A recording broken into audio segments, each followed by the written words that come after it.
Good evening, Bhante and everyone. Good evening, everyone. Good evening, everyone. Good evening, Bhante and Sister Bhante. Kim and everyone. Yes. Good evening, Bhante. Good evening, everyone. Good evening, Bhante. Good evening. Good evening, Bhante and everyone. Bhante, are you back to KL? I'm back. Yes.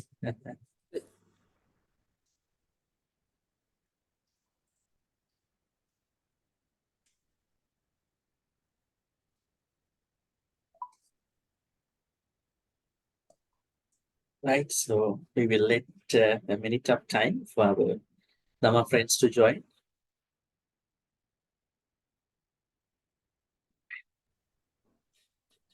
Do we have time to talk, Bhante? Unfortunately, not. Okay. We can talk at the end. Okay. Is it okay? Yeah, sure. Okay, good. Thank you. Not urgent. All right, Dhamma friends, good evening. Once again, at the same time, welcome back to the OPRC online Pali reading class, day 34. Last weekend, I met a couple of our friends when I went to the retreat, 2-day meditation retreat in Malacca. Yes, we had a very good time, fruitful time at SKE Temple. And do we have newcomers? Yes, we have Sister Jessica today. She is new to our class. Let's welcome her. Welcome to our class. Thank you, Bhante. Hi, everyone. Yes. Hello. Yes. All right. Other than her, I think everybody is kind of old to the class. Okay, shall we get started by respecting the Buddha? Sadhu, sadhu, sadhu. Namo tasse bhagavatu arahatu samma sambuddhasse. Namo tasse bhagavatu arahatu samma sambuddhasse. Namo tasse bhagavatu arahatu samma sambuddhasse. So today we will be discussing about the third verse of the Metta Sutta. Metta Sutta is not new to all of you. I think you must be chanting every morning, probably every evening, right? This sutta shouldn't be a new sutta in chanting. But in Dhamma practice, this might be a new learning, I think. Right? Chanting and Dhamma practice could be two things, I think. Could be incorporated in one practice, but a lot of people don't know the contextual meaning of the Metta Sutta, especially the Metta.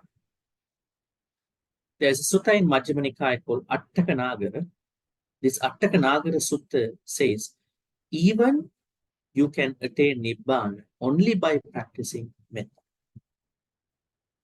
Metta is enough.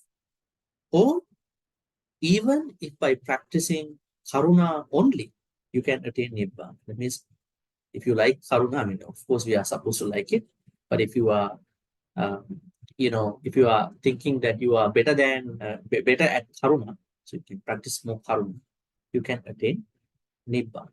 Even by practicing Mudita, one can attain Nibbana. Mudita alone. Even by practicing Upekka alone, you can attain Nibbana. Now then the mainstream idea of mindfulness is going to be in conflict. You have to do this. First jhana, second, third, fourth, fifth, sixth, seven, eight. They will be in conflict. It is because this the way how the Buddha interpreted jhanas and how the Hindu people interpreted jhanas, there are two ways. That is why the Buddha said in the same sutta, even by practicing first jhana alone, you can attain Nibbana. That means there's something wrong in the in the system, right? Perhaps people have not read about these suttas and they just merely understand the Pali commentaries, especially books like Visuddhimagga, they take it from the end, and then learn. Probably the Burmese system, Vipassana school, which has been formed in 18th century, only focused on certain meditation styles. But in the early texts, the Buddha's early texts, we don't see an issue. Even metta is allowed. That means if you really understand metta, you will be one day able to liberate yourself, attain Nibbana. So today we are going to discuss the third stanza. Now with this stanza, we are going to finish talking about 15 skillful habits. At the beginning, I told you this sutta has two parts. The first part is talking about or presenting about 15 skillful habits, which are the prerequisites for practicing metta. The second part shows us how to practice metta in the correct way. So we are going on to that correct way from next Thursday onwards. But today we will be finishing the last skillful habit. I think some of you might not get a good sense of what these 15 are still. So I'm going to show you the list.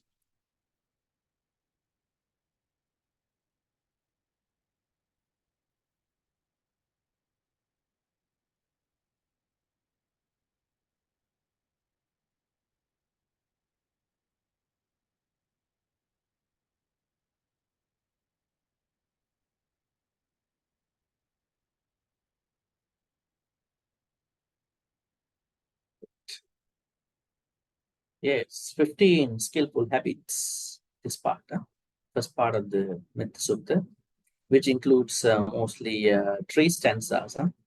3 stanzas are about the 15 skillful habits. And the rest, they're going to be about how to practice metta.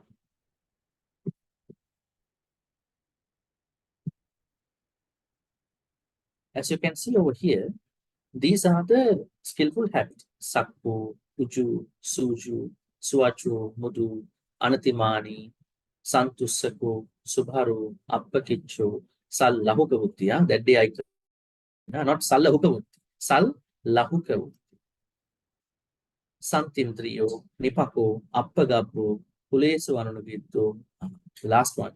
Nurture Kuddang Samachare, Kinchi Navinyo Paripodi. That's the end, 15. That means our stanza for today. Can you see the text over here? This text, Nacha Kuddang Samachare. Okay. Nacha Kuddang Samachare. Nacha Kuddang Samachare, Kinchi. Yena Vinyu Pare Upavadeyum. Sukhi Nova Kemino Hontu. Sabbe Satta. Bhavan Tusukita. Nacha Kuddang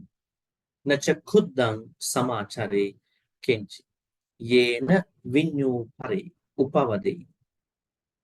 Sukhi Nova Kemino Hontu. Sabbe Satta. Bhavan Tusukita. Ready?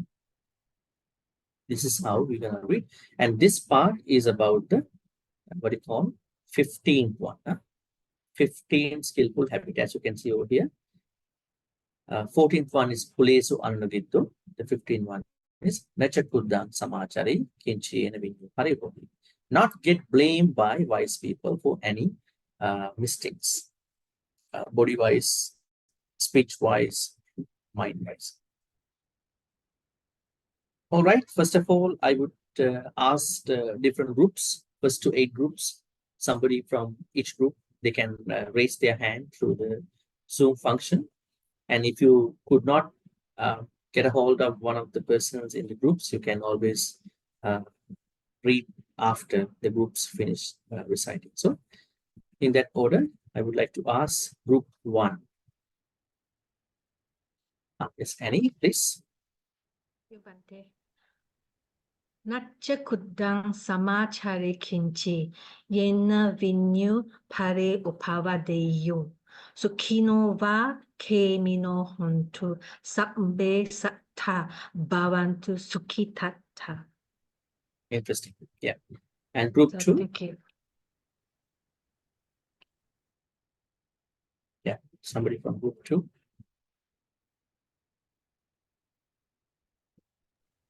Yes, Kim. Thank you, Bhante. Yes. Nache kudang samachari kinchi. Yena venyu pare upava deyun. Sukino va kemino hontu. Sabe sata bhavantu suki tata. How did you start? Nacha kudang samachari Samachari. Okay. kinchi. Okay. Great. Great. Thank you. Group 3.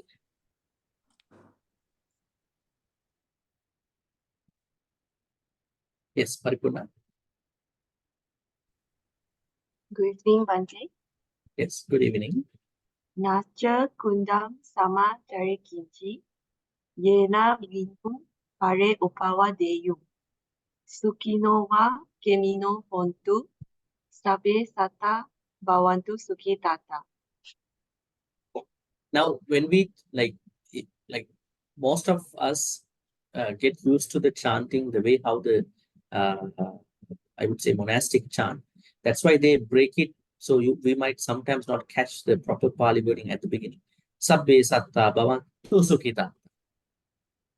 Isn't it? Yes. We take the last word of the previous one to be the first one. Sabbe satta bhavantu sukhita. Actually, sabbe satta bhavantu sukhita. Where and which are we going to break these terms? But it's okay as long as you understand. Right, group 4.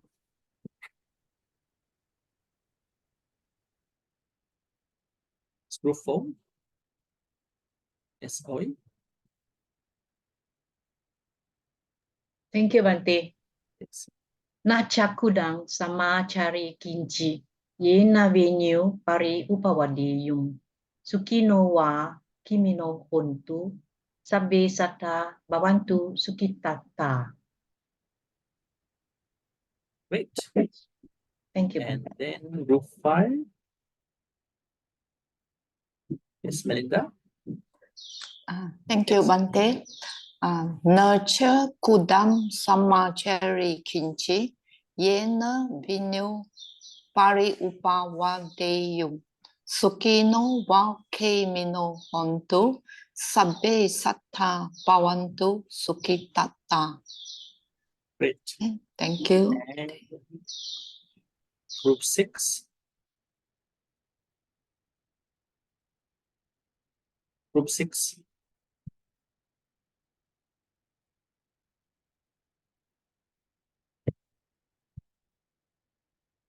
Who are in the group 6? Huh?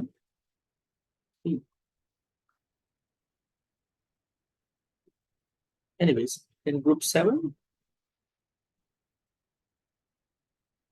Yes, Mia. Mayak ya. Yes, Mia. Nacha kudam samachare kinchi. Yena vinu pare upavadeyum. Sukino wa kinmino hontu. Sabe sata bawantu suki tata. Great. And group 8.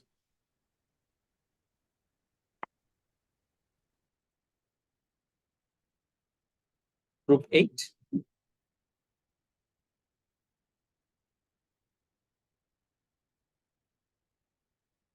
Yes, Secha. Yeah, Bhante. Sorry ya. Okay. Okay, maybe other video. Nacha kudam sama cere kinci. Yena venue pare upawadeyum. Sukino wa kemino honto. Sabbe satta bawantu sukitata. Is it okay? Yes, good. Now I'm giving the chance to others who would like to read.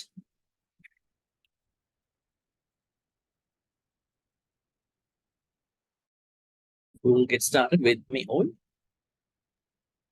Nacha kundam samachare kinchi.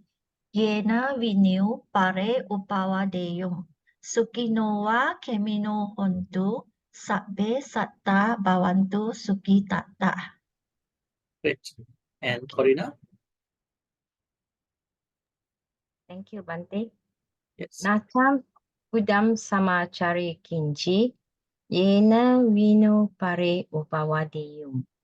Vinyu, Sukino Vinyu. vinu. Vinyu. Yena vinu pare upawadeyum. Sukino wa kimi no hontu. Sabbe sata bhavantu sukitata. Great.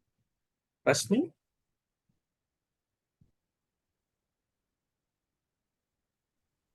Yes. Thank you, Rashmi. Bhante. Yes. Nacha khuddam samachare kinchi yena vinyu pare upavadeyu sukhino khemino hontu sabbe satta bhavantu sukhitatta. And then Jenny? Thank you, Bhante. Yes. Nacha kundang samachare kinchi. Yena vinu pare upawadeyu. Sukino wa kemino hontu. Sabbe satta bhavantu sukitata. Great. And Kebion? Thank you, Bhante. Yes. Nacha kudang samachare kinchi. Yena vinu pare upavadiyum. Sukino va kemino hontu. Sabe satta bhavantu sukitata. Great. Thank And you. Sim? Yes, Sim. Nacha kudam samachare kinchi. Yena vinu pare upavedeyum. Sukino wa kemino hontu. Sabbe sata bhavantu sukitata. Great. Others?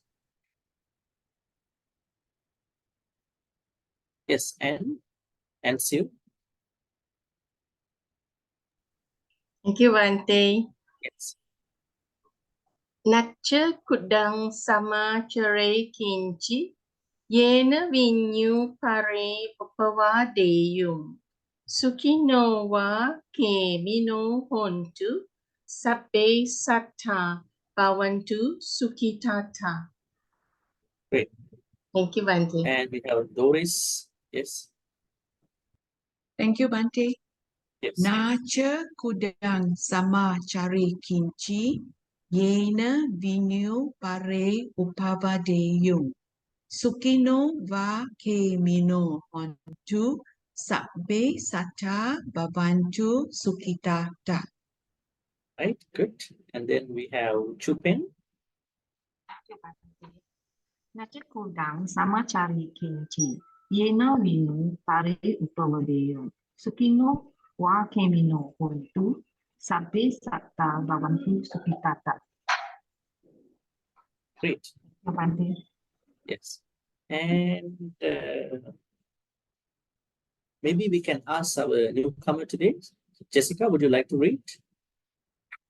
Okay, I'll try. Yes, give it a try. Nacha kudang samachare kinchi. Yena vinyu pare upavadeyu.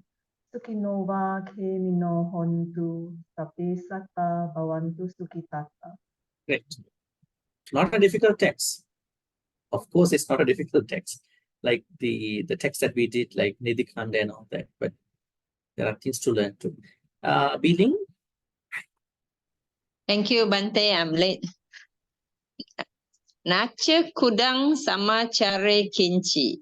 Yena vinu pare upavadeyum. Sukino va kemino hontu. Sabbe sata bhavantu sukitata. Great. And we have Sumana. Shali? Thank you, Bhante. Nacha kudam samachare kinchi. Yena vinu pare upavedeyum. Sukino va kemino hontu. Sabbe sata bhavantu sukitata.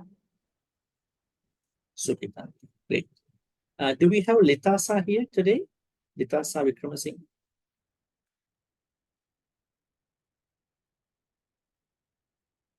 Looks like no. Anybody else?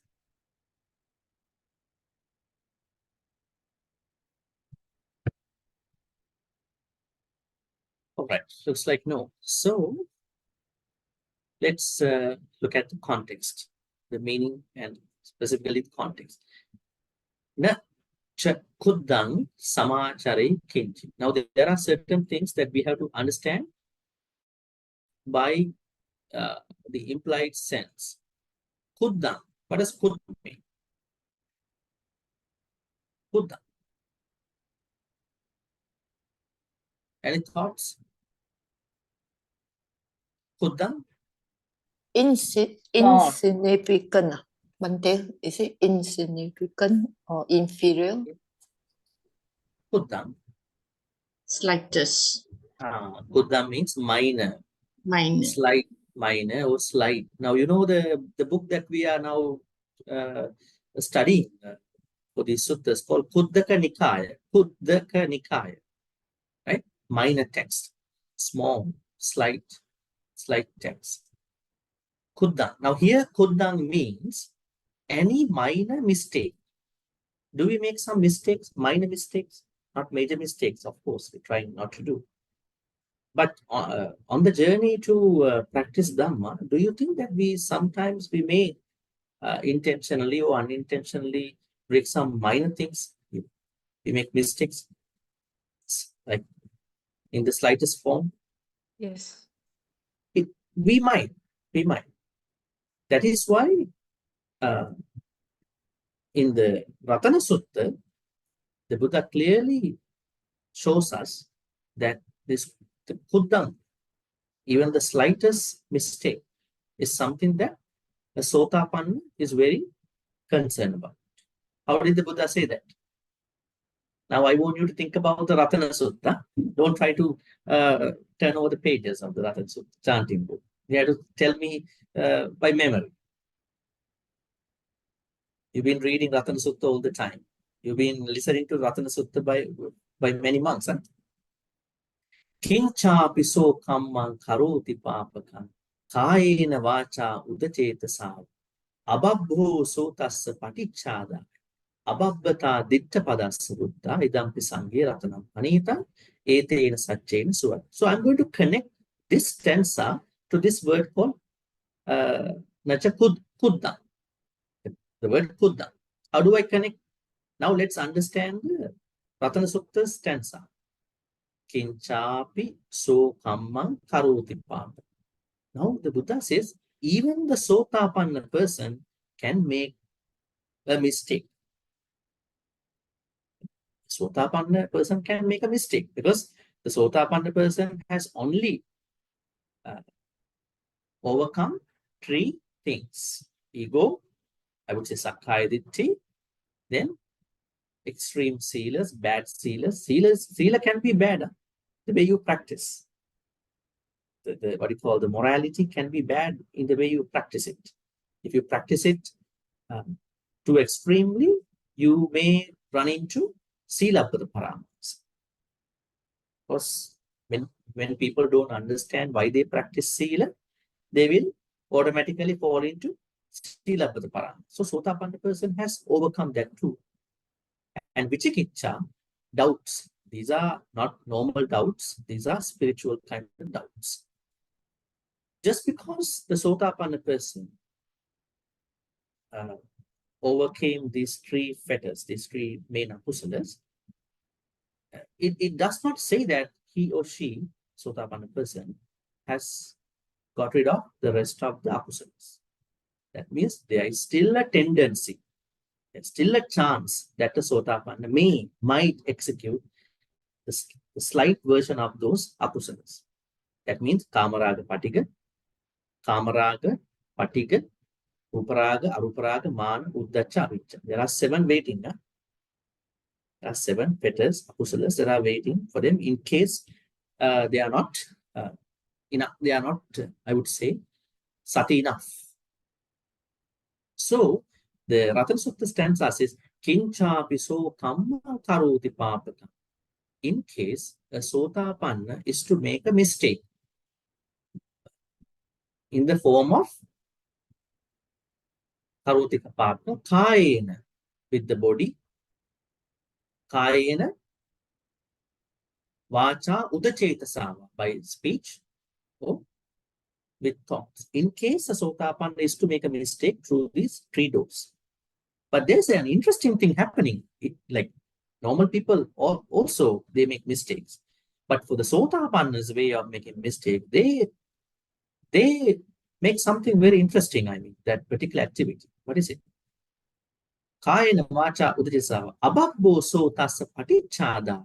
Ababbo means Sotapanna person having done a mistake. Sotapanna person is unable to patichada, hide, conceal his or her mistakes. What about normal people? Are they hiding there? Are they concealing what they did? Are they? Why is it? Why do they conceal? They are still maintaining their sakkaya ditthi. They want to maintain their sakkaya ditthi. They want to say that I'm a good person. I haven't done a mistake. Right? We do understand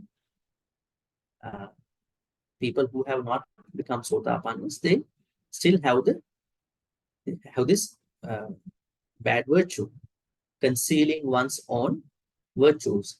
We have a Pali word for that. This is one of the what you call upakkileses actually. Concealing one's own akusalas. How do we call it in Pali? Maya. M long A, Y long A, the name of Siddhartha's mother, Maya. Maya means the nature of somebody, the nature of concealing one's own akusalas. So that means it's not a good term, not a good name to give to somebody, yeah? Maya. Maya, called Maya Devi, Siddhartha's mother. Anyways, so a Sotapanna cannot conceal one's own akusalas. Let's see the rest of the stanzas. Kinchapi so kammang karoti papakam kayena vacha udache dasava ababhuva, unable, ababhu, ineligible, unable. So thus patichada, to conceal patichada. Abhabbata ditta padasanta. Why is it?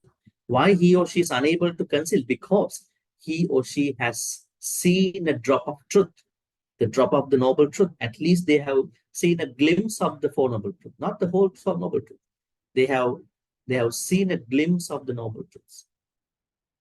Have we seen a glimpse of the Noble Truths? Or have we seen a literal sense of the Four Noble Truths?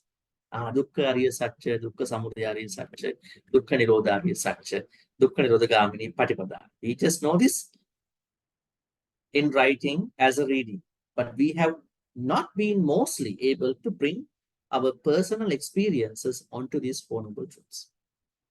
That is where you're going to make the magic. You're going to make the transformation. You're bringing your personal experiences onto the Four Noble Truths. So, because the Sotapanna person has seen the Noble Truth, maybe not understood properly, but seen the Noble Truths, like more than a reading, more than what you call a literal understanding. By bringing his or her personal experiences onto the Noble Truths, she cannot ever conceal his or her own mistakes. Now you understand why normal people conceal their akusalas, because they have not seen the Noble Truth. In theory, in practice, they have not become Sotapanna. Ababbo sotassa patichadaya ababbata dittapalam. Now going back to the Pali word. Nacha kuddang samachari. Kuddang. Kuddang means slight. Young, what you call, here the Ratana Sutta stanza says, even a small, slightest akusala cannot, that a Sotapanna may do, cannot be concealed, hidden by the Sotapanna. Now we understand that is the nature of our life. Now this is why at the end of any Buddha puja, any Dhamma activity, normally we are going to apologize from the Buddha, Dhamma, Sangha. Isn't it? Do you do that? How would you do it? How would you do it? How would you Kayena apologize? vacha Bhante? chittena. Kayena vacha cittena pamadena maya katang. Acayang kamame Bhante buripanya tatha Achayam. Achayam. Kamame. Bhante. Bhante. Bhante. Buripanya. Now let's translate these three stanzas. Kayena vacha chittena. Kayena means by body. By body, Vacha, by body. by speech. Then chittena means by My thoughts. by thoughts. Right? Pamadena maya kata. Why someone can make a mistake by the body, by the speech, by the thoughts is because that person has been delayed in his practice, in his or her practice. Everyone who is onto akusala has a delay in his or her practice. So the person may go to do bad akusalas because that person has been already delayed.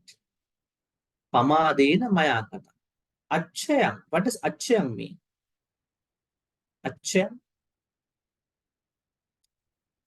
What does Pali achayam mean? Now you all told me that this is how we're going to apologize. No, I'm asking what do you do in apology? If you don't know what you are saying, then that means you are not properly apologizing from the Buddha Dhamma Sangha. Right? Now I'm asking, what does achayam mean? Seek forgiveness. Achayam? I'm asking, what does Pali word achayam mean? Is it teacher? Is it teacher?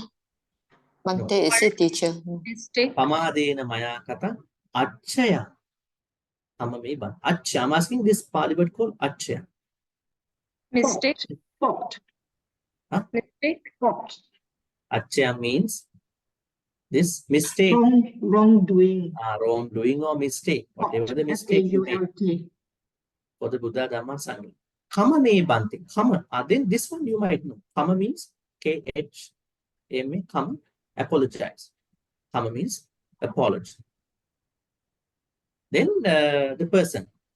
Bhuri panya tataga. Bhuri panya means, Bhuri means, Pali word Bhuri. Much.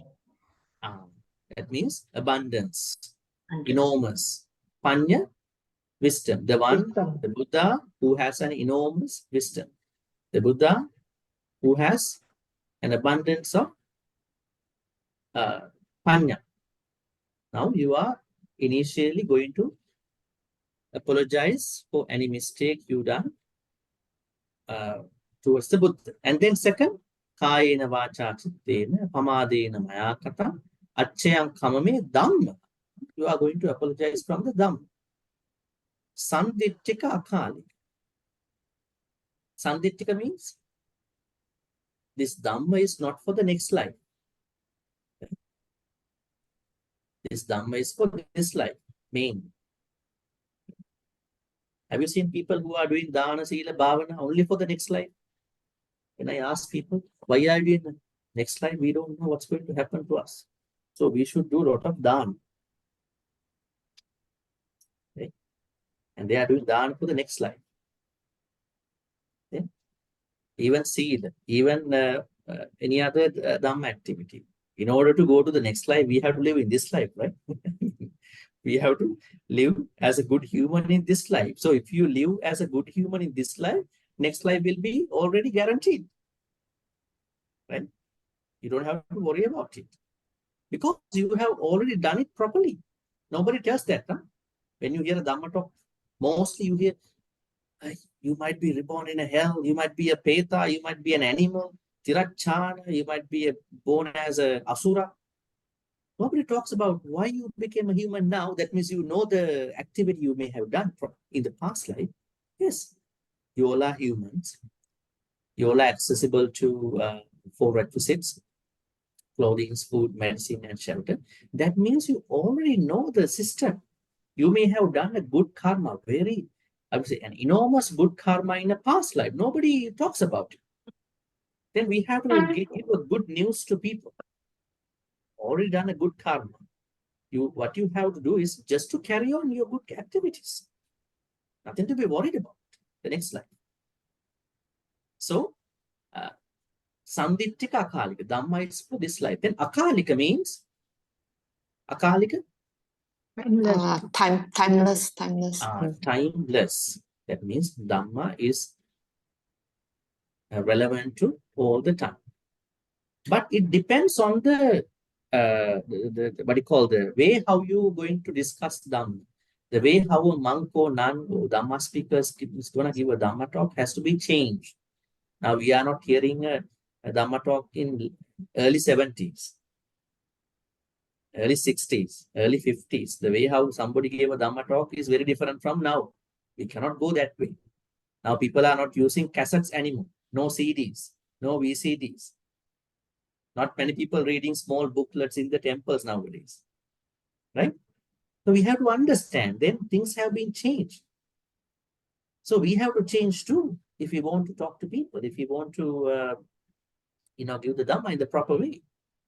So Dhamma is timeless, but the way how the Dhamma should be presented, facilitated, would be different depending on the time. Now, in another 10 to 15 years, I think there are challenges to Dhamma speakers because they might present the Dhamma in the olden way, how their predecessors did the Dhamma way, right? So we have to understand the young people. It's a big challenge now. As you understand, if you go into a local Buddhist temple, you don't see a lot of young people. Why is it? Right? There are issues. You don't see a lot of, unless mother, father bring them by force, right? To Dhamma school or whatever. Because temples are not welcoming young people in that proper way, in their own way, not the adults' way. Right? So when they are not welcome, we don't have a next generation practicing, I would say, maintaining Viha. I think this is a big problem everywhere in the world, starting from the west on to the east. Okay. Anyways, so Sandittika Dhamma has no particular time. It is relevant. Then, now you are going to apologize from the Dhamma. Why do you apologize from the Dhamma? What have you done wrong for Dhamma? Why do you apologize for Dhamma? A Buddha, you might have a certain version, but why do you apologize for the Dhamma? Can somebody tell me why do you? How could you apologize? We may have misinterpreted. Good point. We may have misread or misinterpreted the Dhamma. Yes. But don't take it for granted. Huh? Today you misread and tomorrow you apologize. So before doing that, consult a good teacher. Right? You are not going to do it as self-reading if you don't know how to do it. So misreading, misinterpreting. Actually, a lot of problems about the Dhamma have come up because of not reading the source material. Why? Source material is in Pali. People read in English. So they have no knowledge about the Pali, how the Pali goes. When they talk about Pali, no, Pali is very heavy for me. I don't like to read Pali. Then you are learning something that was read by somebody in the wrong way. That's why we are doing here. That's why we are going to correct. That's why we are going to learn some required Pali. Without a certain knowledge of Pali, you are not able to understand that. Don't make the lame excuse. Pali is heavy for me. I don't read Pali. I want to learn only in English. That's a lame excuse for Dhamma. Then you must apologize for Dhamma every hour if you do that. Because you are not doing it the proper way. And the third thing is Sangha. Kayena vacha chittena pamadena manakatam acchayam kamame Sangha supatipanna. Now, at this point, you apologize from the Sangha. Who is Sangha? Tell me who is Sangha.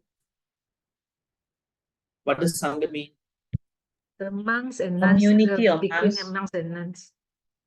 That's the problem. OPRC. Sangha is not monks and nuns only. Sangha is a broad definition. Sangha has a broad definition. Noble one. How do we understand Sangha? There are 4 types of Sangha in the Buddhist texts. Number 1, Bhikkhu Sangha. Number 2, Bhikkhuni Sangha. Number 3, Upasaka Sangha. Number 4, Upasika Sangha.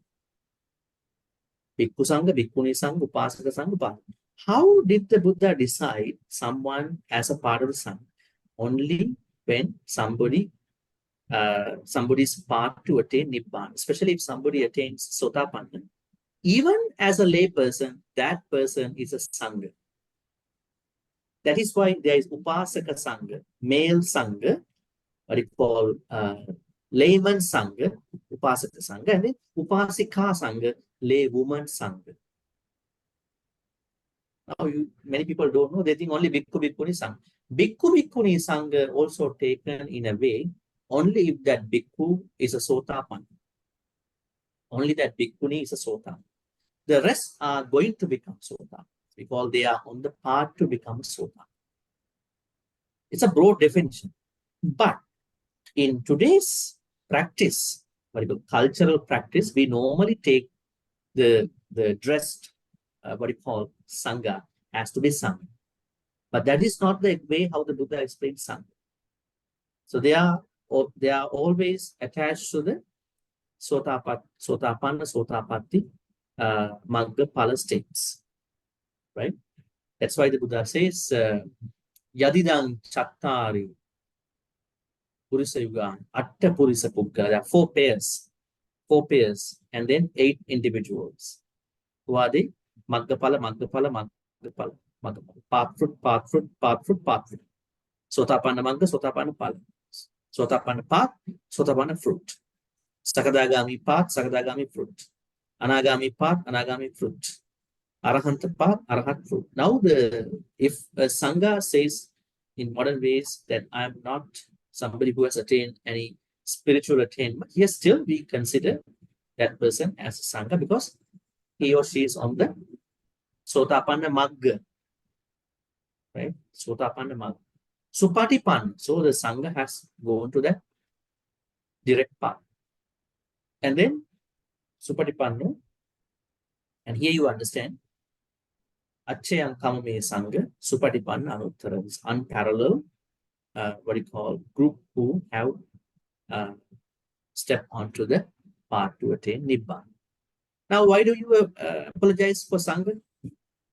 We talk about the Buddha, we talk about the Dhamma. Now we are talking about why do we apologize from the Sangha? Do you make any mistakes for Sangha? Gossip. Yes. Huh? Yes. Gossip about Sangha also. Are you gossiping about Sangha? People gossip about Sangha? Gossiping is not good. Gossiping about anything is not good. Not about the Sangha. So let them do their role. Huh? You don't have to worry about it, isn't it? Let the Sangha do their activities. You don't have to make a mistake about it. Right? At the same time, when you go to the temple, when you offer dana, you might think that maybe I could have done better. I could have done this dana better. I could have treated these communities better. Right? And so people usually do as such. But anyways, the word achyam is interesting here. Achyam means mistake. Achyam means mistake. Now we're going back. Nacha kuddam. Even a slight mistake. Mistake part is implied. Let's go back again. Kuddam. Slightest mistake. Samachari kinchi. Any slightest mistake. If I have the slightest mistake, if I have behaved in the slightest mistake, okay, which is reward, which is this not appreciated by the wise one. Yena vinyu pare upavadeyu. Now vadeyu means talk, say, but when it is preceded by upa, that means reprove. That means wise people don't like. They don't talk good about that particular slightest, mistake.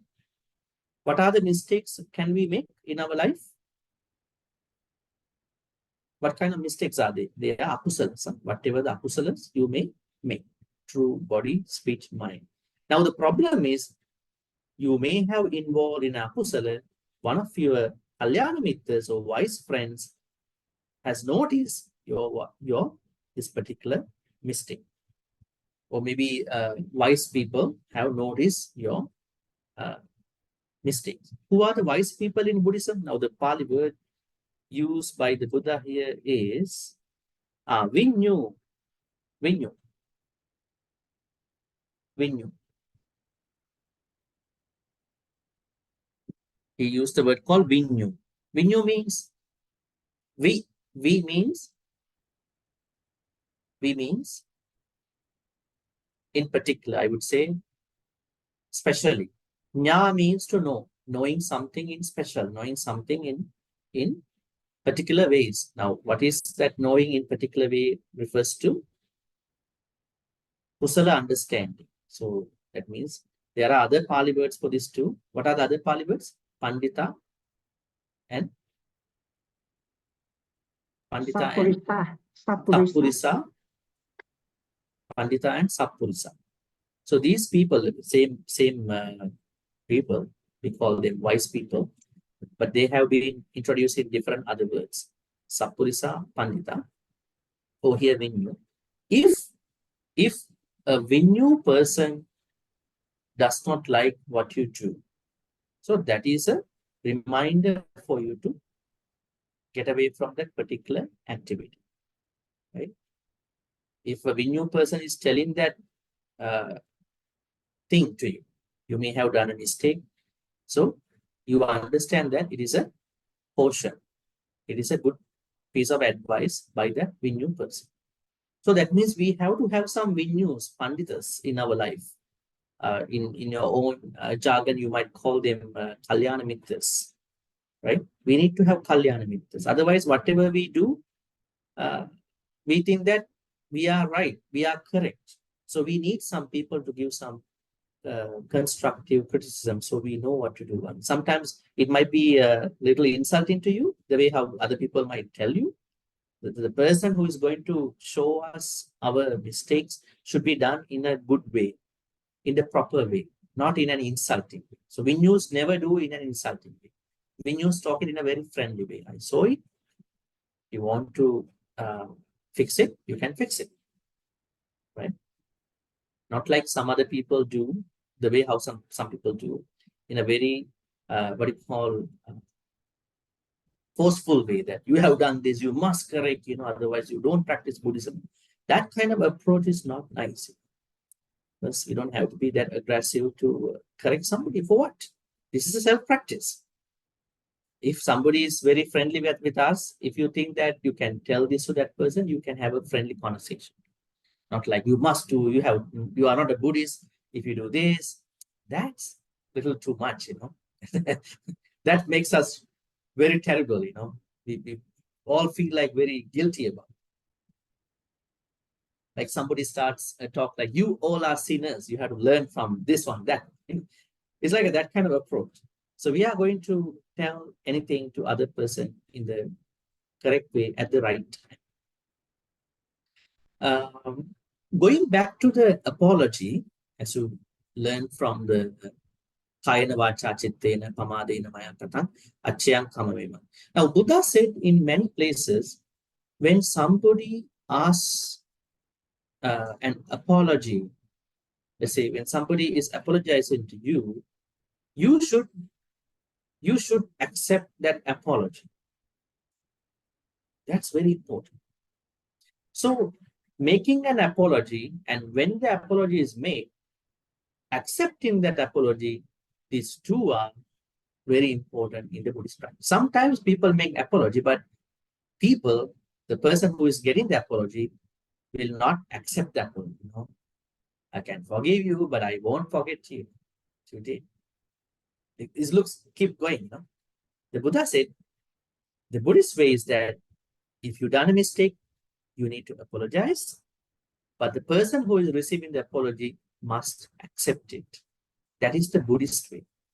Can Buddhists keep certain small things in their mind to attack, to revenge, take revenge?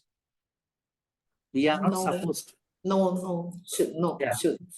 But why some people are still keeping them? Why? Their thoughts are not yet trained enough. Sometimes they go to many places, they learn many things, but it's like they are not planting that seed. They are still keeping all the trashy, rubbish things in their thoughts. They will never make any progress in the Dhamma. They go to retreats, they go to Dhamma talks, they do a lot of volunteering, but still their head is full of trashy things, full of past, stuff. So you have to unlearn. Otherwise, you will never benefit from the Dhamma. It's like that you are keeping Dhamma books in your bookshelf. You are physically going to places, but you have never healed. You will never heal. It's a big problem. So the Buddha said, yes, things are sometimes painful, but we should be able to look beyond that thing. If the person is not good, you can keep a distance, but you have to heal from within. If you don't heal from within, you will be, held by those memories. So here, Nachakuddang Samachari, again, we are going back to the text again, just to see certain things. Now, Vinyus, the kind of the people who are able to give you an advice, they might not like what you did. So you have to be very careful about how they reflect.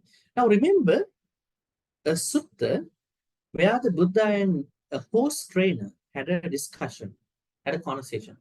This is about the Vinyus, actually. The Vinyus relevance, Vinyus application to our life. Now, of course, according to this Pali stanza, it looks to us that the person who is going to practice Metta is surrounded by certain Panditas, Sappurisas, Vinyus. But some people even don't have Vinyus, Sappurisas or Panditas. Then the Buddha once told the importance of being surrounded by the Kalyan Mittas, Sappurisas, Vinyus, Panditas.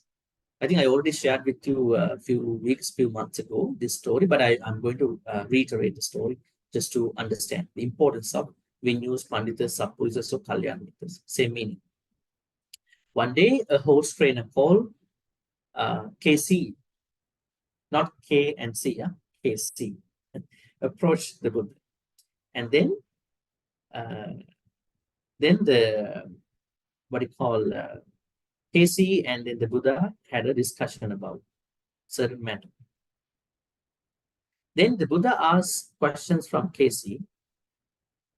The questions were like this. I know that you have lots of horses, very, classic horses. We call Ajaneya horses. Ajaneya means kind of a clan of some horses. So how do you train horses? Then he explained how he trains the horses.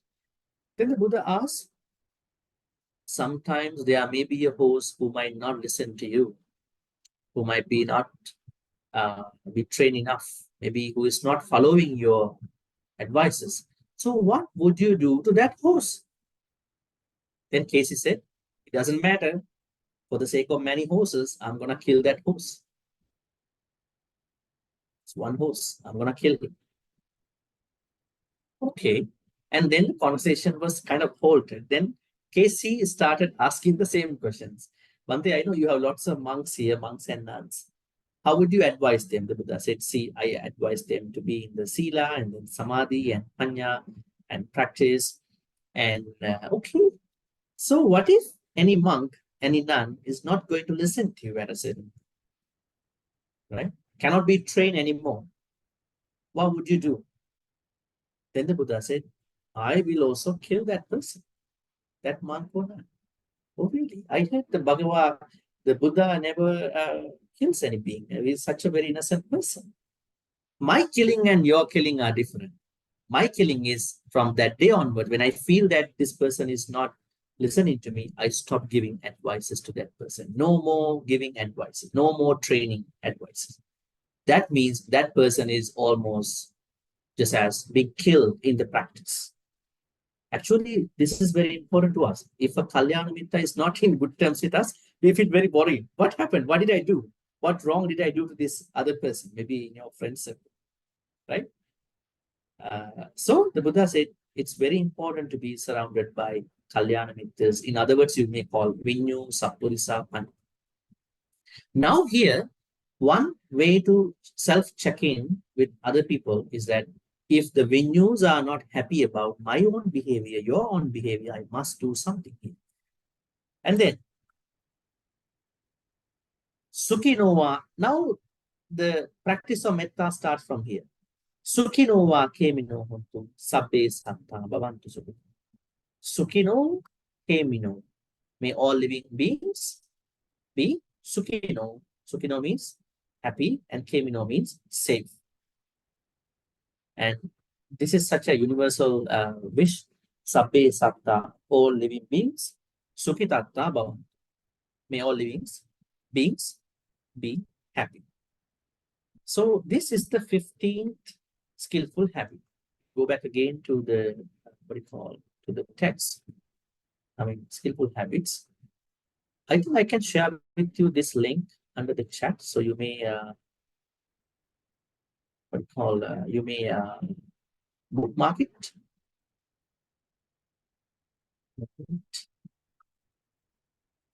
Right. Okay. So now this blog post says, what are the 15 skillful habits? Once again, Sakko means talented in your kusala practice. Uju means you have a very, straight practice. How did we learn about Uju and Suju the other day? Uju and Suju? Uju is by bodily and by speech, whereas the other Uju one is is mentally, by mental. mentally, mentally thoughts. Mental. Mental thoughts. Okay, so Uju, Suju have a different, I would say a very broad interpretation. And then Suacho, being open to advice. That means we should be able to be open to others' advices, especially Kalyana Mitra's advices. And Mudu means soft-hearted. That means, on the other hand, flexibility. Is flexibility very important in today's world? It's very important because things are always changing. Sometimes we may have to cancel our plans. Sometimes we may have to postpone. There are people who cannot take that easily. If things are postponed, if things are cancelled, they cannot take that rejection very fast. So the Buddha said we should be able to accept rejection. The more we accept rejection, the better we are. If you don't accept rejection, that means we are in conflict with that particular matter, right? So we hate what happened. We hate the people who are involved, right? That's why I think we should teach our kids in the Dhamma school the rejection.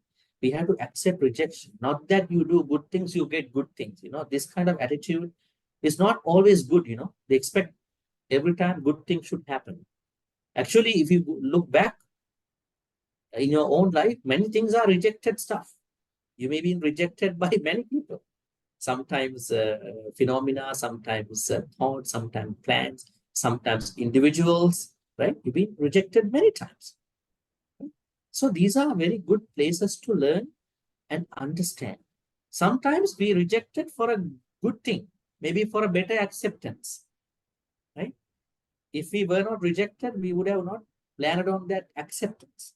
So it's a very important thing that we have to learn, we have to teach, especially our younger generation, Dhamma school culture. Rejection, let's accept rejection. At the same time, move on with our life. So here, when we say Mudu, this Mudu has flexibility, being able to accept what is happening, right? That's a very lofty virtue. Not many people can accept that. And then Anatimani. Anatimani means humble. Humble. What is being humble? Let me ask you. Very good virtue. Sometimes when some people learn more Dhamma, they're becoming the opposite of Anatimani. When they keep learning more Dhamma, one by one, more Dhamma, they become not at the grassroots level. They feel like, am I in the sky by learning more Dhamma?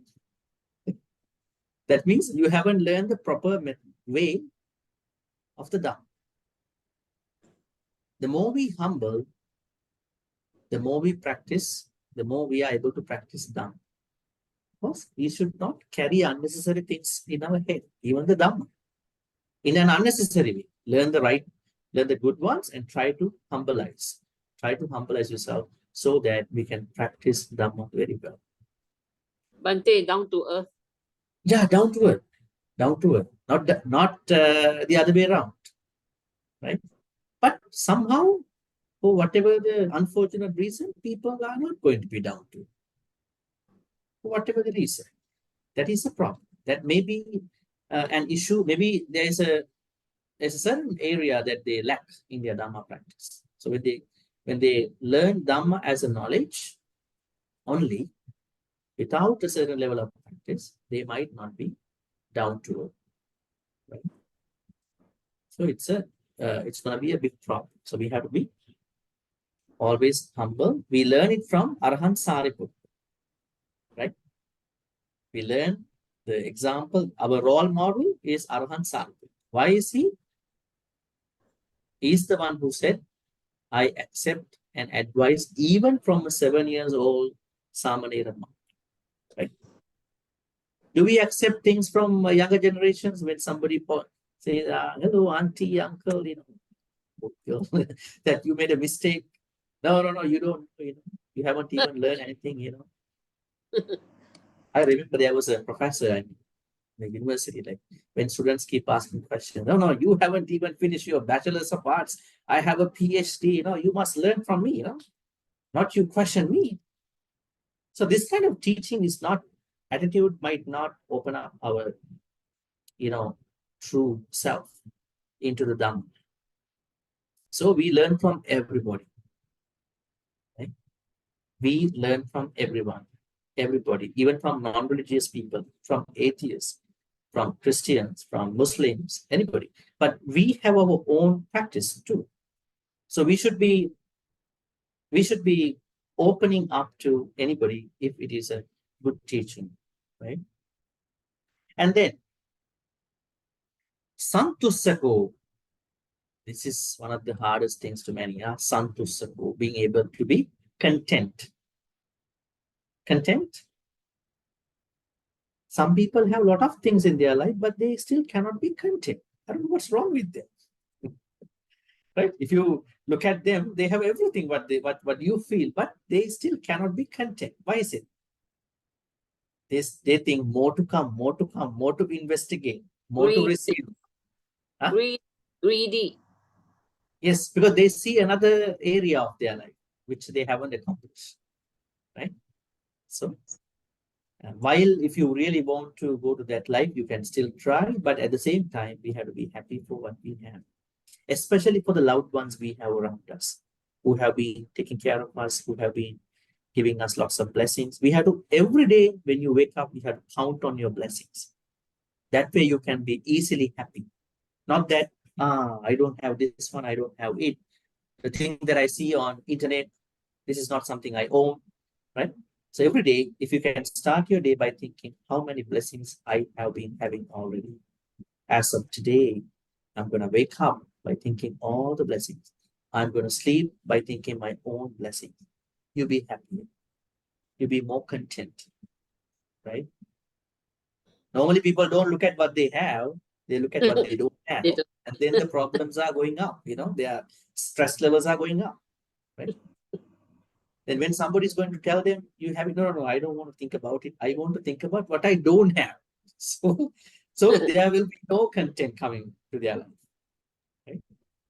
Bhante, is this what we call Micha Ditti? Is it? What do you mean by? Let's say like people who only focus on what they don't have. Don't have. So is that what we call Micha? One of the Micha Ditti? Yes. Wrong view. Yeah, it's a wrong.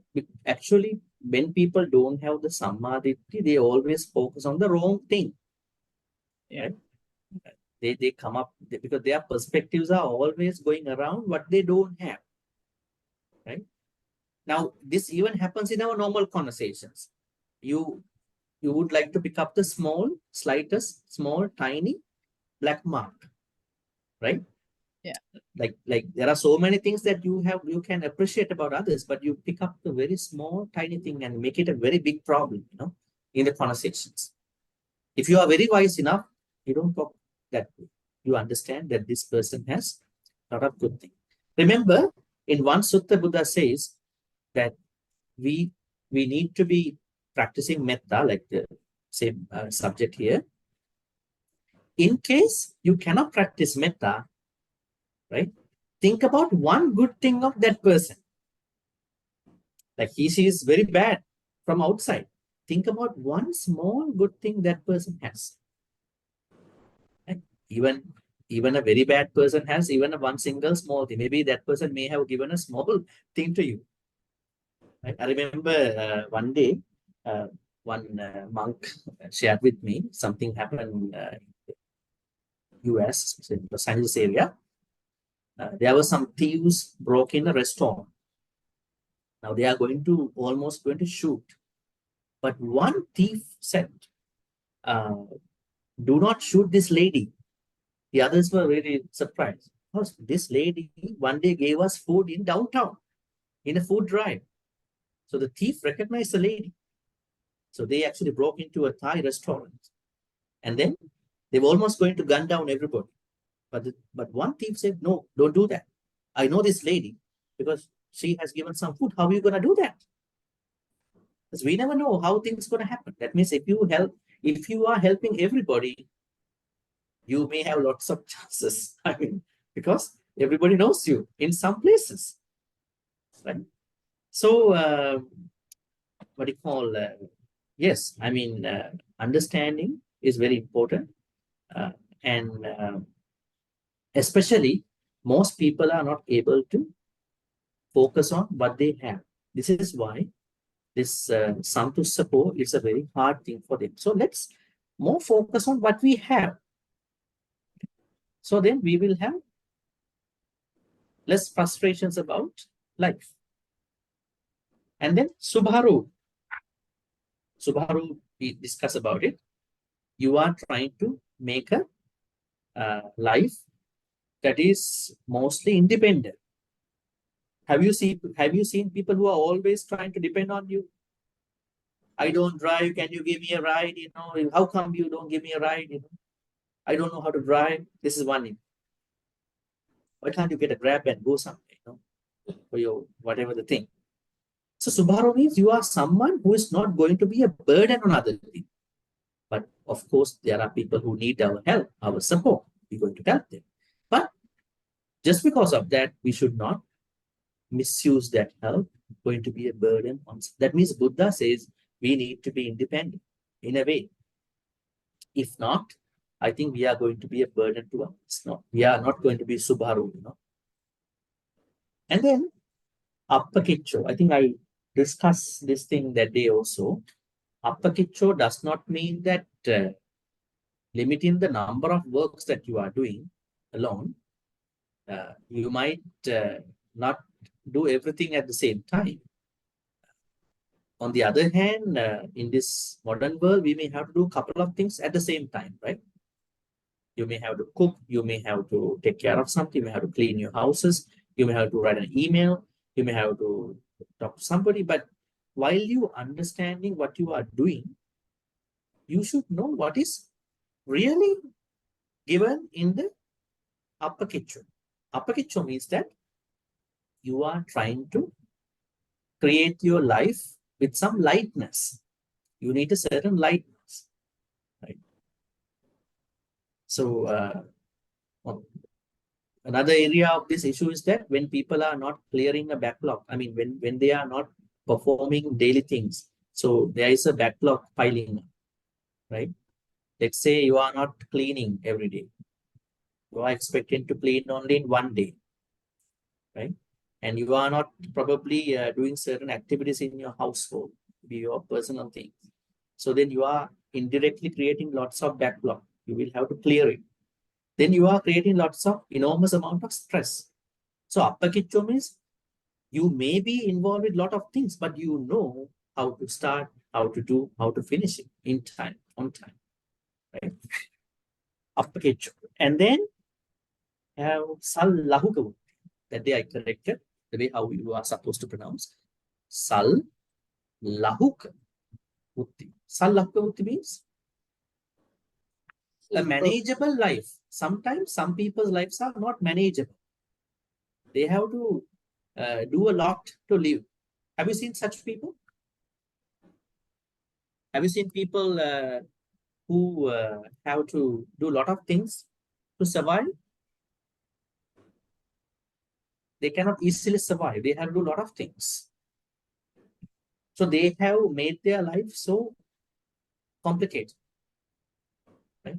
So the Buddha asks us to have a life that is according to your wish, but the life has to be a light life where you are not creating it so complicated with your needs, with the people.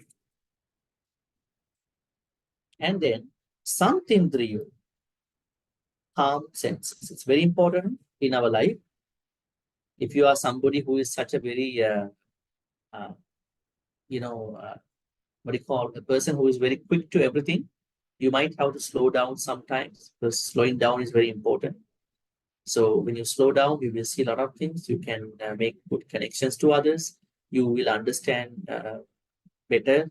You will understand the loved ones better. You will understand everybody better. You will understand you better. Sometimes you don't understand you better because you are not slowing down. You are so fast. You are going to do without even thinking because you haven't slowed down. That means we really want us to, have a life with some calmness. Especially our senses have to be more or less calmed. It's a necessary requirement for practicing metta. Then nipako, rise to an occasion. I said that day, this word, pako, means cook. Pako means cook. That means when something is properly cooked, properly baked, that will create a good product for other people to consume it. In the same way, our life has to be properly grown. We have to be fully grown. Now, have you seen people who have not fully grown? They are not compassionate enough. They are not wise enough. They are not kind enough, right? When they are not enough, so they will respond to certain events, to certain people, different. The Buddha says, nipako is very important. We have to grow fully. Especially we have to grow in compassion and wisdom. Nipako. So when you are fully grown, at least, and adequately grown in compassion and wisdom, then you know what to do, how to help other people.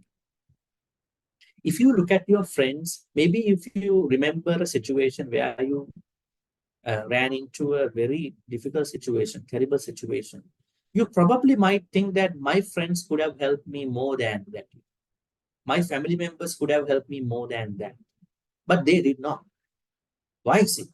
Maybe they did not understand what I went through. They did not understand what happened. Because they may have issues with this growth, right? Now, you might also understand that how your friends acted, responded to you when you were having a bad time. There may be one good friend who might understand you better than others, because that friend has already grown adequately in compassion and wisdom. That person can help you anytime. But others are good people, but they don't know how to help me.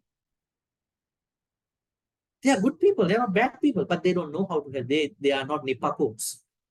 They are not nipakos. Because nipako means grown adequately in compassion and wisdom and other rest of the virtues. It's not about being good. Just because you are good, you are not doing good things to other people. When you are good, you should be able to deliver the good things to others. Like the difference between Pacceka Buddha and the Samma Sambuddha. They both are good people. They both attain Samma Sambuddha. But the problem is, Pacceka Buddha cannot put his understanding into concepts to teach other people. All right, we are almost at the end here. Then Appagabbu. Gabbu means swollen. Have you seen people who are very swollen? Not in body, yeah? Their head is very swollen. Here, Appagabu means people whose heads are very swollen. So you are going to be a person whose head is not that swollen, right? Who has the minimal version, the minimalist version of that thing, not aggressive. You are always a down-to-earth person. You're always very, what do you call, a polite, nice person to other people. You are not judging other people a lot. Are Buddhists judging other people easily? A good question, huh? Now, in this society, in the world, people judge others, right? For whatever the thing. What about the Buddhists? What about your Dhamma circles? You think that your friends are easily judging other people, or they take time to judge people? Or they don't care about judgment. They just want to say hi and bye, and then just to know them, just to keep the rapport. How have you understood your friends? Some judge, some don't. There are some there are some people who are quick to judgment. Yeah. But be a person who is slow to judge. Why is it? Because we never know what's going on in their life. We never know the truth, right? So we are going to, that's why like even the Western mindfulness talks about, be a non-judgmental person who will be fully aware, become non-judgmental. But there are times we may have to judge, like in case of an emergency, in case of an attack. We have to judge. Yeah? We don't want to go into a place where there are a lot of problems to us. So we have to have some self-judgment.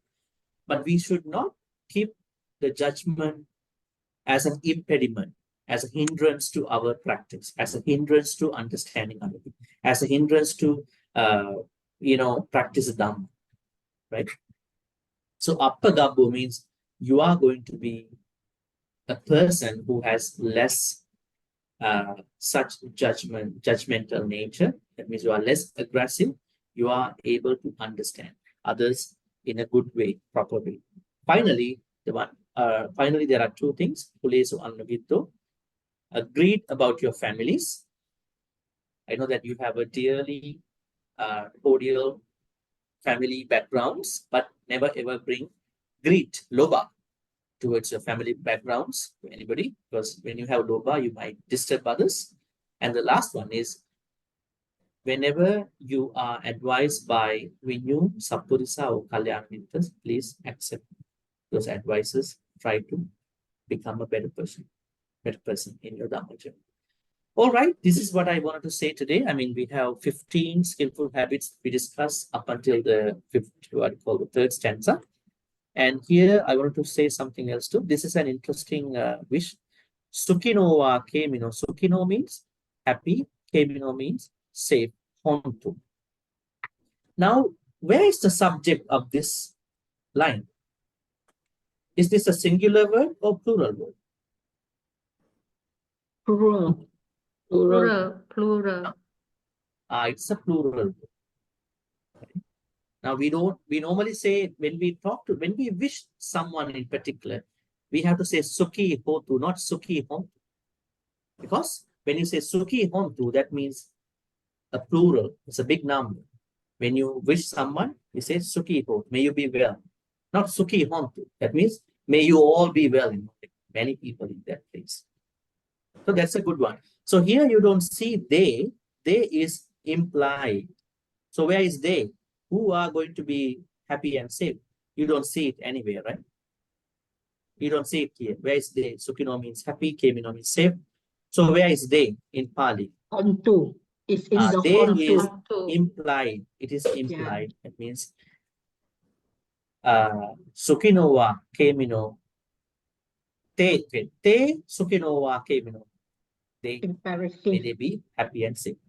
Not even the Sabbe Satta Bhavantu Satta, may all living beings happy. All right, so any questions for today? We have a couple of minutes. We have a question about today, especially about skillful habits and this stanza. Can ask. would you mind to explain very briefly again the difference between this number 2 and number 3? Where was it? Uju and Suju. I think I did not hear. Jessica, Sorry. can you talk a little louder? Okay, do you hear me now? I hope so. Yes. Do you mind to briefly explain again the difference between number 2 and number 3? Uju and Suju. Strict and more strict. Uju and Suju. Our Dhamma friends, remember how did I explain Uju and Suju? Now the translations go by straight and more straight, but we said Uju means? By speech and by bodily. That means the bodily, there are 3 bodily actions. And by speech, there are 4. So Yeah. you have to be So we strict. said Uju means straightness of our Speech and Speech bodily and action. speech and body. Speech and speech, body. speech and body. So that means Uju means our bodily actions, our body, whatever the actions we do by body, and whatever the speeches we make by speech must be straight. That means must be on the kusala side. That means no panatipata, no adinadana, no kamasichachara for the body, no musavada, no parusavacha, no pisunavacha, no sampatulapa for the speech. Then Suju means straightness of your mental activities, your thoughts. Right? That's how I explained, right? Remember everybody? Yes. Uju, Suju. Yes. But these translations, they say straight, more straight. What is that? Straight, more straight. It's not clear, This is an issue of the translations. Yeah. Thank you, Bhante. Thank you. Bhante, Sako is, did you say mastering Uju and Suju? Sako means mastering our practice. I think in order to practice kusala, we have to master a certain, qualities. Now, you might see other qualities are coming up, down the line, but you should have a certain mastery over certain level of certain virtues like Sila, Samadhi, Panya, and so on and so forth. So that mastery is very important. Okay. Yeah. But you will master more things down the line with the Uju, Suju, and all that. But initially, we should be skilled enough to go into that higher skill practice. Like, let's say you have all the qualifications, but still you need an interview, right? Yeah. To get the job. Yeah. That means they are checking against your basic ability to run the activities. But when you are going into the job, when you are given the job, you have to master again another small areas of that job. So that common mastering of Sila, Samadhi, Panya, especially Kusala practice. Oh, thank you. Thank you. Right? Any other questions? Yes, on Suvacho, being good to advise. Could you just elaborate on that? Thank you, Bhante. Okay, Suvacho is explained this way. Suvacho means that being able to listen to Kalyana Mitra's advice. Being open to listen to the Kalyana Mitra's advice. You see, there are some people who don't like to listen to others. You don't teach me. You don't tell me. I know what to do. Well, this might work in a worldly way. Yes, we don't like other people advise us a lot, right? Would you like? When other people come and they say, you do this, you do that, people don't like it. People feel intimidated. But in life, we may need Kalyana Mitra's advices at some point. So at that point, or in those moments, we have to be open to them. We might not like basic advice from others, but we should be able to open up for the Kalyana Mitra. I know you are a Kalyan. Whatever advice you are giving me is not leading up to any harm in my spirituality. So I know that this is very important. So I'm going to be open to you to get that advice in my life. But if you are sorry, Bhante, you continue. Sorry. If you are rejecting all people advices, you might miss those precious advices onto you. So what is the difference between Suvacho and Nachakudam Samachari Kinchi? Are they having the same meaning? Suvacho means being able to open up for the Kalyanamittas advice. So when you are, when you are doing that, there may be certain other things that can happen to that practice. So Nachakuddang Samachari goes in a little different way. That means you may still do your mistakes, but Kalyanamittas can advise to you. They can advise to you at different times. But Suvacho means you should be regularly opening up for Kalyanamittas. Okay, understand now. That's a situation. Nachakuddang Samachari is a situation. Only when you do a mistake, you will get an advice. But Suvacho means you have to be regularly giving your ears to Kalyanamittas. There are two things. Understand. Thank you so much, Bhante. It's like the difference between Avavada and Anusasana. Are these words familiar with you? No. Let me show you. Very interesting Pali words.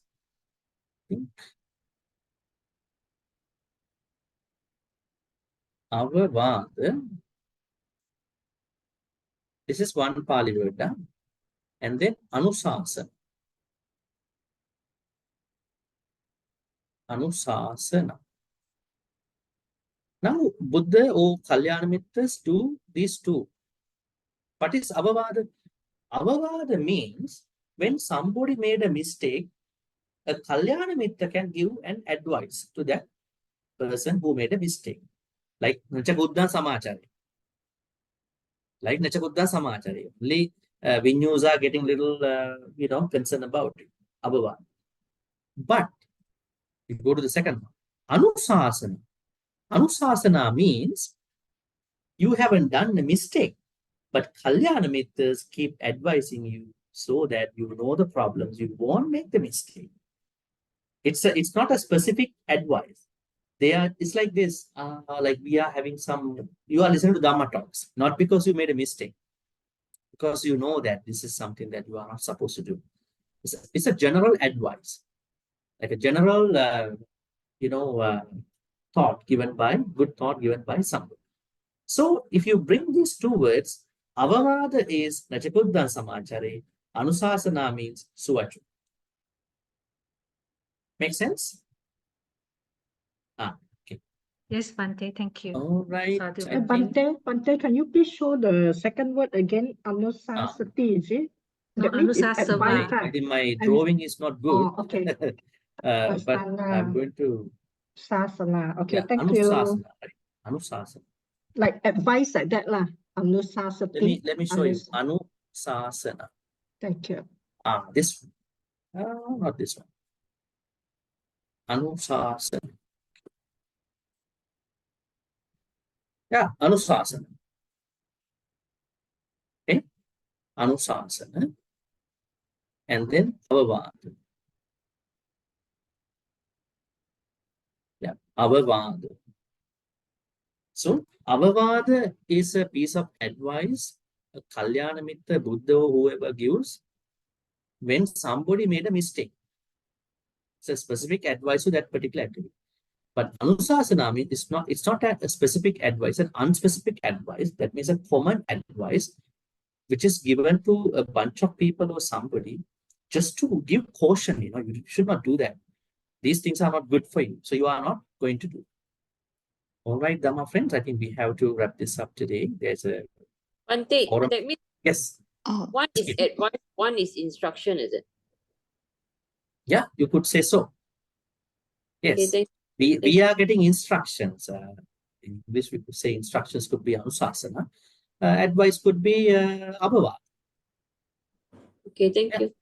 Bhante, We could take that with Bhante, upper gambo, that means we should not be judgmental.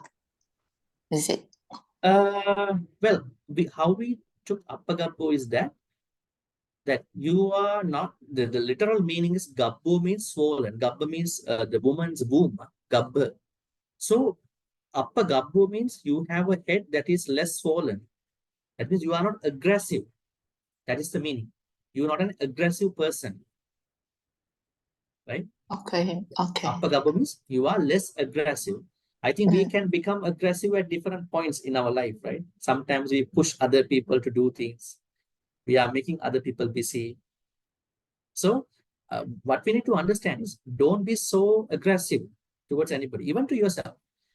Try to be minimally aggressive, minimally, very minimum, unless it is not necessary to that particular point of time. So your whole character should be very, very much minimal in terms of aggression. Appagabu means that. Okay, thank you so much for the explanation. Thank you, Bhante. Yes. All right. So I'm going to sit for a forum in 1 hour. So I think it's better to finish at this point.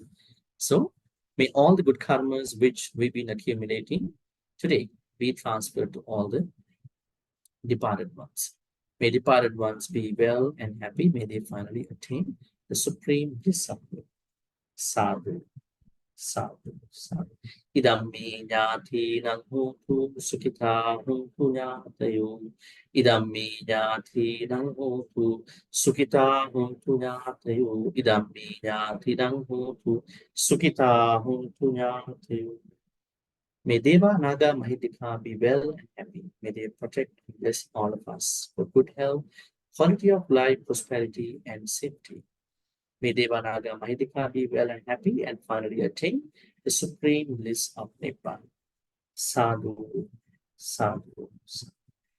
Ittavata cha ammehi sambatang punya sampadang sabbe deva anumodantu sabba sampatti siddhya. Ittavata cha ammehi sambatang punya sampadang sabbe bhuta anumodantu sabba sampatti siddhya. Ittavata cha ammehi Sambatang punya sampadang sabbe satta anumodantu sabba sampatti siddhya. Akasatha chibummatta devanaga mahidika punyantang anumoditva chirang rakhang tulokasasanang. Akasatha chibummatta devanaga mahidika punyantang anumoditva chirang rakhang tudesanang. Akasatha chibummatta devanaga mahidika punyantang anumoditva chirang rakhang tumang paranti. Chirang rakhang tumang sadati.